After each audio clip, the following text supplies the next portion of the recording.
سر میں ہمیشہ ایک بات کہتی ہوتی ہوں کیونکہ میرا تعلق بھی گورنمنٹ کالج یونیورسٹی فیصل آباد سے ہے.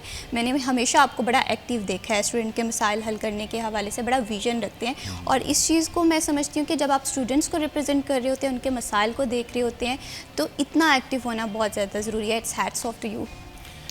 الحمدللہ, کیونکہ میں بائی چوائس اس پروفیشن میں آیا اور بچوں میں رہنا مجھے ایک سیٹسفیکشن دیتا ہے, مجھے لیے خوشی کا باعث ہوتا ہے.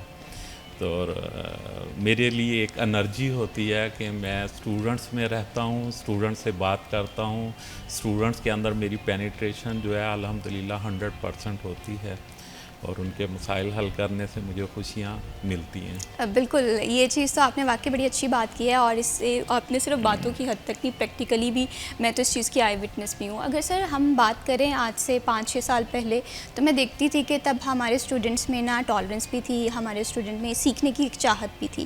لیکن آج کے دور میں مجھے یہ لگ رہا ہے کہ یہ چیز تھوڑی سی ہمیں کم ہوتی ہوئی دکھائی دے رہی ہے ہر گزرتے سال کے ساتھ ساتھ, کیونکہ آپ اسٹوڈنٹ سے کافی عرصے سے وابستہ ہیں. آپ اسٹوڈنٹس کے مسائل کو کس طرح سے دیکھتے ہیں؟ جی, ٹالرنس کی جیسے بات کریں تو اوور آل سوسائٹی میں ٹالرنس کم ہوتے جا رہی ہے. صرف اسٹوڈنٹس کے اندر کم نہیں ہے, پوری سوسائٹی میں ٹالرنس کم ہوتے جا رہی ہے. بہت سارے فیکٹرز ہیں اس کے, لیکن ظاہری بات ہے یونیورسٹیاں بچوں کی تربیت گاہ ہوتی ہیں, تو ہم نے بچوں کی تربیت کرنی ہوتی ہے. جو بچے ہمارے پاس آ جاتے ہیں, ہم نے ان میں ٹالرنس کیسے جنریٹ کرنی ہے, اور عدم برداشت سے کیسے ان کو ہم نے اس صورتحال میں ان کی تربیت کرنی ہے. تو اس کا سب سے اچھا پلیٹ فارم جو ہے وہ یونیورسٹی میں جو ہم نے سوسائٹیز بنائی ہوئی ہیں, تو جب ان سوسائٹیز میں بچے جوائن کرتے ہیں اور پرفارم کرتے ہیں, تو ان کے اندر خود ہی ٹالرنس آتی ہے. بچے کوئی بھی ایکٹیویٹی میں جب بھی جائیں گے تو اپنی ایکسٹرا انرجی جو ہے جب وہاں پہ لگائیں گے, تو خود بخود وہ زیادہ اچھے سٹیزن بنیں گے, اور وہ اچھا سوسائٹی کے لیے ممبر بنیں گے. بالکل اسی طرح سے ہے, کیونکہ اسٹوڈنٹ لائف میں سمجھتی ہوں کہ انسان کی زندگی کا بڑا گولڈن ٹائم ہوتا ہے. آپ اس میں بہت کچھ سیکھتے بھی ہیں, آپ کبھی لوز کرتے ہیں, کبھی آپ ون کرتے ہیں, لیکن ایٹ دی اینڈ آپ کی پرسنالٹی گروم ہو رہی ہوتی ہے, ڈیولپ ہو رہی ہوتی ہے. تو اگر ہم ایکسٹرا کوریکولم ایکٹیویٹیز کی امپورٹنس کو آپ کی نظر سے دیکھیں, تو آپ کس طرح سے اس تناظر کو دیکھتے ہیں؟ سب سے زیادہ تو دیکھیں میری اگزامپل آپ کے سامنے ہے. پچھلے 11 سال سے میں گورنمنٹ کالج یونیورسٹی میں ڈائریکٹر اسٹوڈنٹ افیئر کام کر رہا ہوں. تو جب میں اپنی اسٹوڈنٹ لائف پہ نظر ڈالتا ہوں, تو جو ہے پہلی کلاس سے لے کر 10th کلاس تک میری پارٹیسپیشن ہمیشہ بہت ایکٹیولی رہی ہے.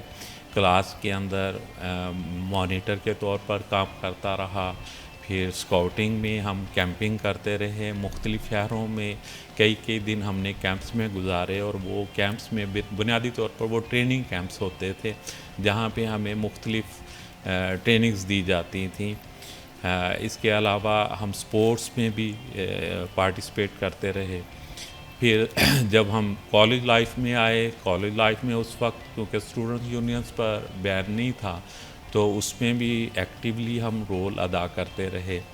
اور وہ ساری چیزیں جو ہیں ظاہری بات ہے ہماری پرسنالٹی کا ایک حصہ بنتی رہی.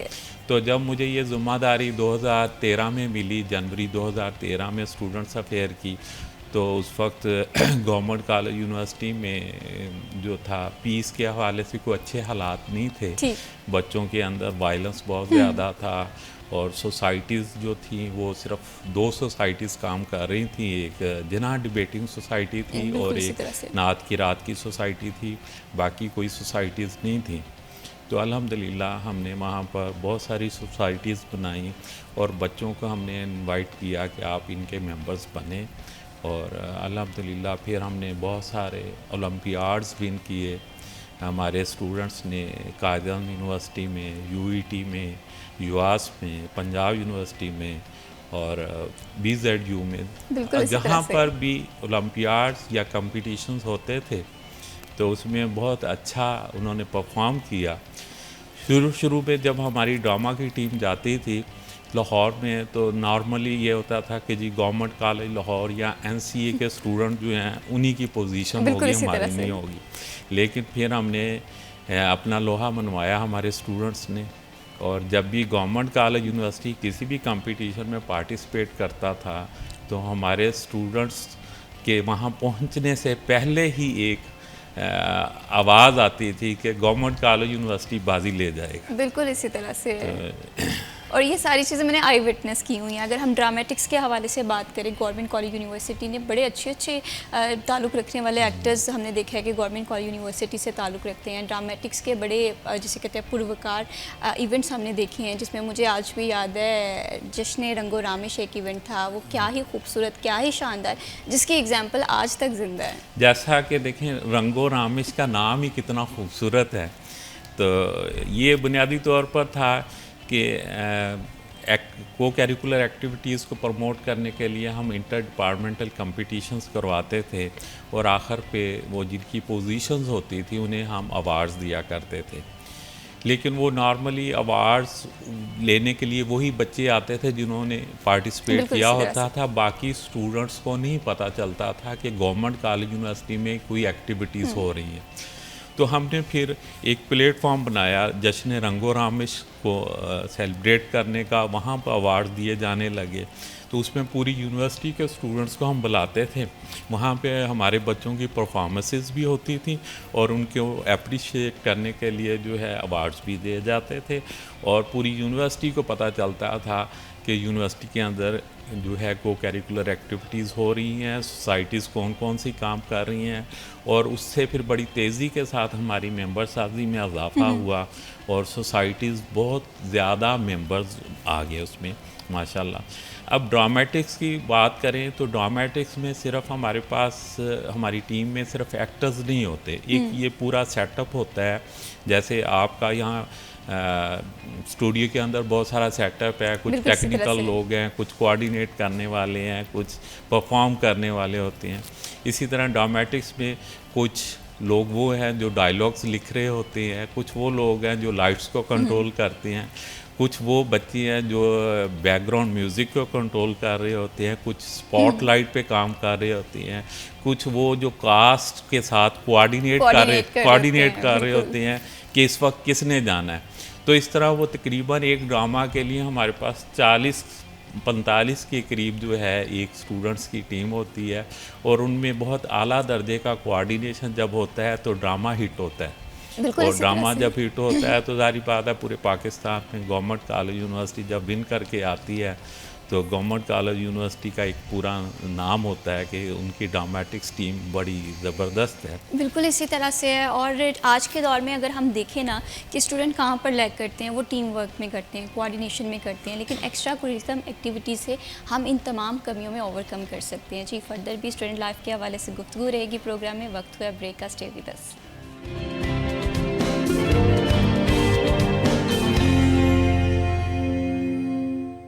کے حوالے سے بڑا امپورٹنٹ لائف پیریڈ ہوتا ہے انسان کی زندگی کا. بہت ساری غلطیاں بھی انسان کرتا ہے، ان غلطیوں سے سیکھتا بھی ہے. اور سب سے زیادہ امپورٹنٹ یہ ہوتا ہے کہ آپ اپنے اسٹوڈنٹ لائف کو کس ڈائریکشن میں لے کر جا رہے ہیں، اپنی پرسنالٹی ڈیولپمنٹ میں کس طرح سے کام کر رہے ہیں.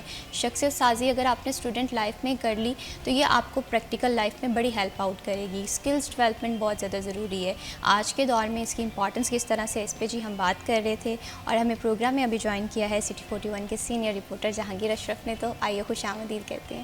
السلام علیکم. کیسے ہیں جہانگیر آپ؟ الحمدللہ. بہت شکریہ جہانگیر، آپ نے پروگرام کے لیے وقت نکالا. جہانگیر، ہم بات کر رہے تھے آج کے دور میں اسٹوڈنٹس لائف کے حوالے سے. ہم نے دیکھا ہے کہ آج کے دور کی اسٹوڈنٹ لائف نا بڑے کمپلیکیٹڈ ہو گئی ہے. بہت سارے چیلنجز بھی ہیں. ایکسٹرا کوریکولم ایکٹیویٹیز یونیورسٹیز میں تو ہو رہی ہیں، لیکن ہم دیکھ رہے ہیں کہ اسکولس میں، کالجز میں نہ ہونے کے برابر ہے. تو ایکسٹرا کوریکولم ایکٹیویٹیز کی امپورٹنس کو آپ کس طرح سے دیکھتے ہیں؟ اچھا، اس میں ہمارا چونکہ تعلیمی نظام اور ایگزام سسٹم بالخصوص وہ میٹرک انٹر تک ڈیفرنٹ ہے اور یونیورسٹی جا کے ٹوٹلی ڈیفرنٹ ہو جاتا ہے. تو ہمارے ہاں میٹرک اور انٹر تک بچوں کو کہا جاتا ہے کہ صرف آپ اپنی کتاب پہ فوکس کریں، آپ رٹے لگا لیں، آپ بار بار ٹیسٹ سیشن سے گزریں اور آپ ایگزام میں اچھے نمبر لیں تاکہ کسی اچھی جگہ پر آپ کا ایڈمیشن ہو جائے.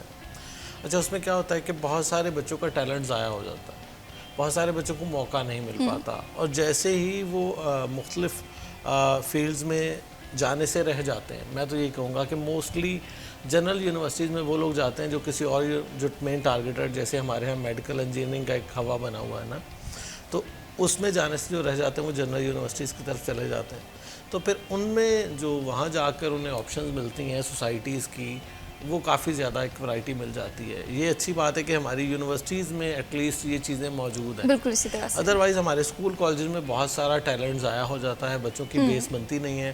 اور شہر کی اگر بات کریں فیصل آباد کی, تو اس میں کوئی آپ کو اکا دکا اسکول نظر آئیں گے. کوئی اسکول صرف سپورٹس میں مشہور ہوگا, کوئی اسکول صرف آپ کے لٹریچر کے حوالے سے مشہور ہوگا کہ وہاں پر ڈیبیٹس اور اس طرح سے اور بیت بازی باقی چیزوں کے لیے بچوں پر فوکس کیا جاتا ہے. لیکن آپ کہیں کہ ہر اسکول میں ہر آپشن موجود ہے تو یہ پاسبل ہی نہیں ہے. بالکل اسی طرح سے. کیونکہ ہمارے ہاں ٹیچرز کا فوکس صرف اس پہ ہے کہ بچوں کو میٹرک اور انٹر میں اچھے نمبر دلوا دیں. اور کالجز میں بھی اس طرح سے ہوتا ہے, اگر بورڈ کوئی کمپٹیشن کرواتا ہے یا پنجاب حکومت ہائر ایجوکیشن ڈپارٹمنٹ کرواتا ہے, تو وہ سال میں ایک بار ایسے ایونٹس ہوتے ہیں. بالکل اسی طرح سے. تو بچے سارا سال تیاری والا کوئی ایسا رجحان, کوئی ایسی پریکٹس نہیں ہے. تو اس لیے ہم دیکھتے ہیں کہ اس میں بھی اکثر جگہوں پر اگر سپورٹس کی بات کریں یا علمی ادبی مقابلوں کی بات کریں تو فیصل آباد کی حد تک پرائیویٹ سیکٹر اس میں آگے چلا جاتا ہے. بالکل اسی طرح سے. ٹھیک ہے. تو گورنمنٹ کے سکولز اور گورنمنٹ کے کالجز اکثر ان بچوں کو ایسی آپشنز ہی نہیں ملتی ان کے اداروں میں کہ وہ آگے بڑھ سکیں. تو جہاں تک بات یونیورسٹیز کی ہے, جی سی یونیورسٹی اور ایگریکلچر یونیورسٹی اور ویمن یونیورسٹی, اب گو کہ وومن یونیورسٹی ان دونوں سے نہیں ہے, بالکل, لیکن اب وہ بھی پارٹیسپیٹ کر رہی ہے. بالکل بہت شاندار ایونٹس چل رہے ہیں ان کے. تو اسی طرح سے میں سمجھتا ہوں کہ بہت اچھی بات ہے کہ جب یونیورسٹی میں بچہ جاتا ہے تو اس کو گرو کرنے کا موقع ملتا ہے, کیونکہ وہاں پر آپ کا ایگزام پریشر کم ہے. بالکل. اسکول کالج میں اتنا ایگزام پریشر ہے کہ پیرنٹس الاؤ ہی نہیں کرتے. میجورٹی آف دا پیرنٹس وہ اس لیے بچوں کو روک دیتے ہیں اسپورٹس میں جانے سے, تقاریر میں جانے سے, کوئی اور ایکٹیویٹی کرنے سے, کہ وہ بچہ پڑھائی پہ فوکس کرے, نمبر لے اور آگے کہیں چلا جائے. لیکن میں سمجھتا ہوں اس میں گورنمنٹ کو بھی تھوڑا سا دیکھنا چاہیے کہ اس کا پیٹرن بھی تھوڑا سا ریلیکس ہونا چاہیے. اتنا ٹائٹ کر دیا ہے بچوں کو کہ بچہ صبح اسکول جاتا ہے, اس کے بعد کھانا کھا کے دوبارہ اکیڈمی چلا جاتا ہے, یا گھر اس کو پڑھانے کے لیے کوئی ٹیچر آ جاتا ہے. بالکل. اور ہم نے کہیں نہ کہیں جہانگیر یہ بات کی ہوئی ہے کہ اسٹوڈنٹ کی لائف جو ہے وہ کتابوں کے ارد گرد ریوالو ہو رہی ہے. ہم دیکھتے ہیں کہ اگر کالج یا ہم اسکول لائف سے اسٹارٹ کریں تو اگر بچے کو فوکس کیا جائے, اس کا کانفیڈنس انہانس کیا جائے, اس کے اندر اسکلس لے کر آئیں, تو یونیورسٹی میں آ کر اور زیادہ وہ گرو کر سکتے ہیں. کیونکہ ہمیں یونیورسٹی میں, اگر دیکھیں آپ نے بھی یونیورسٹی میں پڑھا ہے, ہم نے بھی پڑھا ہے, ہر سیشن میں ہمیں کوئی ایک دو نام سننے کو ملتے ہیں. بالکل اسی طرح سے. ایک دو نہیں, درجنوں بیسیوں نام ہو سکتے ہیں اگر شروع سے وہ اچھا ایک بچوں کو ٹریٹ کیا گیا ہو. تو یہی وجہ ہے کہ وہی اکا دکا نظر آتے ہیں جو کہ کوئی اسکول صرف سپورٹس میں مشہور ہے, کوئی اسکول صرف علمی ادبی مقابلوں میں مشہور ہے. تو وہ ایک ایک دو دو بچہ تو ہر سیشن میں نکلتا رہتا ہے, لیکن ایک جو اچھا کمپٹیشن ہے نا ود ان یونیورسٹی, وہ مجھے اتنا نظر نہیں آتا. اب جہانگیر میں آپ کو زیادہ دور کی کیا ایگزامپل دوں, میں اپنی ایگزامپل دیتی ہوں. ٹھیک ہے, جب میں نے کالج ختم کیا تو مجھے تھا کہ میرے گھر والے کہہ رہے تھے کہ تمہیں یونیورسٹی میں جانا ہے, اور میں یونیورسٹی میں اس وجہ سے نہیں سر جا رہی تھی کہ وہاں جا کر ماما مجھے پریزنٹیشن دینی پڑے گی, وہاں پر جا کے مجھے بات کرنی پڑے گی لوگوں سے. تو ہمارے کانفیڈنس انہینس کرنے کے حوالے سے کالج یا اسکولس میں اس طرح سے کام نہیں ہو رہا. سر آپ اس چیز کو کس طرح سے دیکھتے ہیں؟ جی بالکل ایسا ہی ہے. جب میری اسٹوڈنٹ آئی تھی اسکول میں تو اس وقت ریگولر فیچر تھا اسکولس کا کہ وہاں ہفتہ وار بزم ادب ہوا کرتے تھے. اسمبلی کے فوراً بعد 1-1.5 گھنٹے کا پروگرام انہوں نے رکھا ہونا, اور مختلف کلاسز کے بچوں نے وہاں پہ اسپیچ اور نعت اور قرات اس طرح مختلف پارٹیسپیشن انہوں نے کرنی ہوتی. وہ ہفتہ وار پروگرام ہوتا تھا. یہ فیچر اب وہ اس طرح سے اسکولوں میں نہیں رہا جو ہونا چاہیے. تو اس میں جو منسٹری آف اسکول ایجوکیشن ہے, انہیں چاہیے کہ تمام جتنے بھی پبلک سیکٹر اسکولز ہیں اسپیشلی, وہاں پہ انہوں نے پرفارمنس انڈیکیٹرز میں یہ شامل کریں اور ان سے رپورٹ لیا کریں کہ یہ آپ بچوں کے لیے یہ جو ٹریننگ کے کیا آپ کے پاس مواقع ہیں وہ آپ بتائیں. اور دوسرا یہ ہے کہ ہمارے پاس ورائٹی آف سوسائٹیز ہونی چاہیے. ٹھیک ہے, پرفارمنس اب ضروری نہیں ہے کہ ہر بچہ اچھا ڈبیٹر ہو یا اچھا وہ نعت خوان ہو. تو جب آپ کے پاس ورائٹی آف پرفارمنس کے مواقع ہوں گے تو بچہ اپنی قابلیت کے مطابق اور اپنی پسند کے مطابق انہیں جوائن کرے اور وہاں پر اپنے آپ کو اسے پالش کرنے کا موقع ملے. تو وہی بچے پھر ظاہری بات ہے اچھے شہری بنیں گے, ان میں کانفیڈنس زیادہ ہوگا اور پاکستان کی ترقی میں وہ زیادہ کارگر ہوں گے. بالکل اسی طرح سے ہے. اور جب ہم ایجوکیشن کے حوالے سے بات کرتے ہیں تو ایجوکیشن انسان کو صرف کتابوں تک محدود کرنے کا نام نہیں ہے, بلکہ انسان کے اندر شعور ایک ڈیولپمنٹ ہوتی ہے, بیہیویئر ڈیولپمنٹ کس طرح سے کیا جا سکتا ہے, سوسائٹی میں ایک سول سینس کو امپروو کرنے کا نام بھی ایجوکیشن ہے. جہانگیر, اگر ہم اسٹوڈنٹس کے دیگر مسائل سے ہٹ کر ایک مسئلہ دیکھیں تو آج کل ہمارے اسٹوڈنٹس میں کانفیڈنس کی بھی بڑی کمی ہے, اپنی بات کو صحیح طرح سے کمیونیکیٹ نہیں کر پاتے. اس چیز کو کس طرح سے دور کیا جا سکتا ہے؟ اچھا, جب بچوں کو اسکول لیول پہ میں سمجھتا ہوں سوال کرنے سے روکا جائے گا نا, تو ان کا کانفیڈنس آٹومیٹکلی ختم ہوتا جائے گا. اب جیسے بچے نے کوئی سوال پوچھ لیا تو ٹیچر اگر کہے کہ ساری کلاس کو سمجھ آ گئی, آپ کو کیوں سمجھ نہیں آئی, تو بچے کا سمجھ لیں نیکسٹ ٹائم وہ پوچھے گا آپ سے. تو آپ نے بچوں کو جو خاموش کروانے کی عادت بنا لی ہے نا, کہ بچہ کو پوچھے تو اس کو ڈانٹ دینا, اس کو خاموش کروا دینا اور اس کو قائل نہ کرنا, اس کو سیٹسفائی نہ کرنا. اب دیکھیں, ہو سکتا ہے کہ اس کو جینوئنلی سمجھ نہ آئی ہو, ٹھیک ہے, کہیں جگہوں پر ٹیچر کو تنگ کرنے کے لیے بھی سوال پوچھے جاتے ہیں, لیکن یہی تو ٹیچنگ ہے. میں سمجھتا ہوں کہ ان کو بھی برداشت کر کے ان کو رسپونڈ کرے اچھے انداز میں. اگر آپ بھی غصہ کر جاتے ہیں تو بچے میں اور آپ میں فرق کوئی نہیں ہے. بالکل.